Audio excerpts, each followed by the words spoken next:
Apakah termasuk ghibah membicarakan atau mendiskusikan sesuatu fakta tentang seseorang pada pagi hari saat kita puasa dengan tujuan mencari solusi agar terjadi perbaikan pada suatu hal yang kurang baik pada orang tersebut?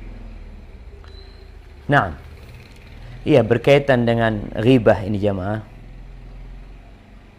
Apa sih ghibah itu? Tadi udah yang bertanya tahu sebenarnya dengan definisi ghibah.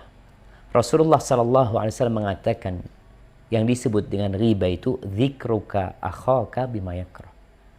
Engkau menceritakan, membicarakan saudaramu tentang sesuatu yang dia tidak sukai.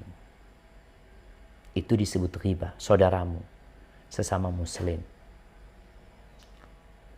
Kalau yang kau bicarakan itu fakta, maka ini masuk ghibah. Kalau yang dibicarakan itu dusta, maka itu fitnah. Terus sekarang contoh tadi itu masuk ghibah enggak? Ternyata jamaah ada ghibah yang diperbolehkan karena tujuan. Al-Imam An-Nawawi rahimahullahu ta'ala menyebutkan dalam kitabnya Riyadhus Shalihin, babun ma yubahu minal ghibah. Bab tentang ghibah yang diperbolehkan. Hukum asalnya ghibah nggak boleh. Tapi ada ghibah yang dikecualikan.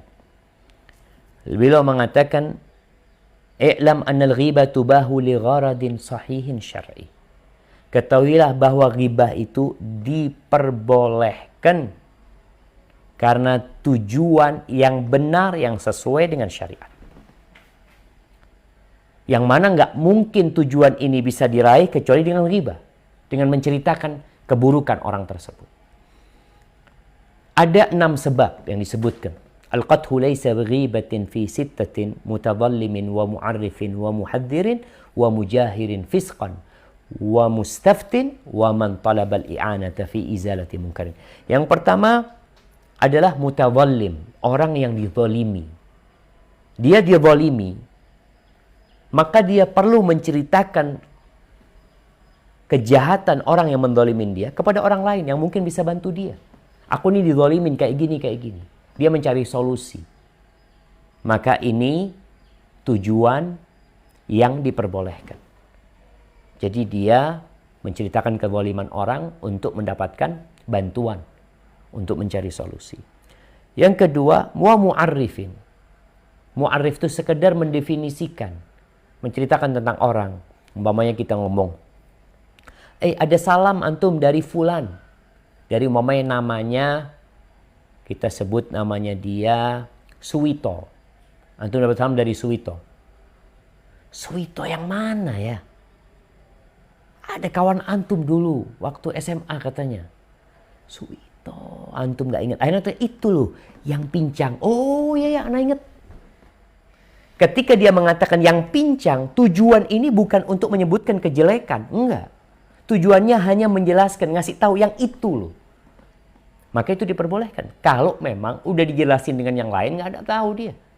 Tapi ada orang punya kekurangan-kekurangan, sehingga orang itu jadi faham. Yang ketiga, wa muhadzirin. Untuk mewanti-wanti orang. Hati-hati sama fulan. Fulan ini penipu. Ana sudah tertipu sama fulan, dia pinjam uang sama ana untuk dagang, untuk ini tuh nggak bayar. Dan kalau diminta nggak bayar-bayar. Hati-hati, ana sekedar memberitahu, jangan sampai antum juga tertipu dengan ya manisnya dia, ketawanya dia. Ana ini pernah ketipu orang jemaah. Subhanallah ya. Ada orang datang ke kantor, dia datang menceritakan ibunya, dia seakan-akan kenal ana. Ini itu waktu di Medina macam-macam lah.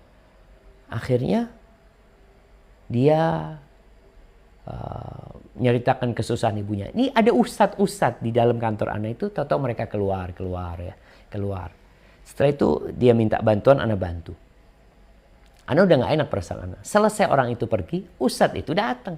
Ustadz, fulan ngapain ustadz?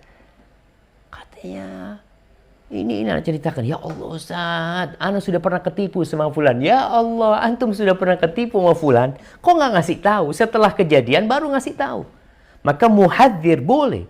Jangan berteman dengan fulan, fulan itu penipu. Jangan berteman dengan fulan, fulan itu narkoba. Jangan berteman dengan fulan, fulan itu memiliki pemikiran yang menyimpang dan menyeleneh. Itu boleh. Kemudian yang keempat, wa mujahirin fisqan. Ada orang yang berbuat dosa terang-terangan, berbuat kefasikan terang-terangan. Dosa besar di depan televisi, dia bikin video, dia tunjukkan diri dia dan kejahatan-kejahatan yang dia lakukan terang-terangan, ini ghibah yang diperbolehkan.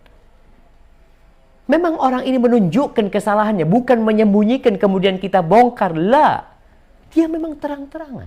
Maka boleh mengomongin tentang orang ini. Karena dia nggak ada kehormatan buat dia lagi.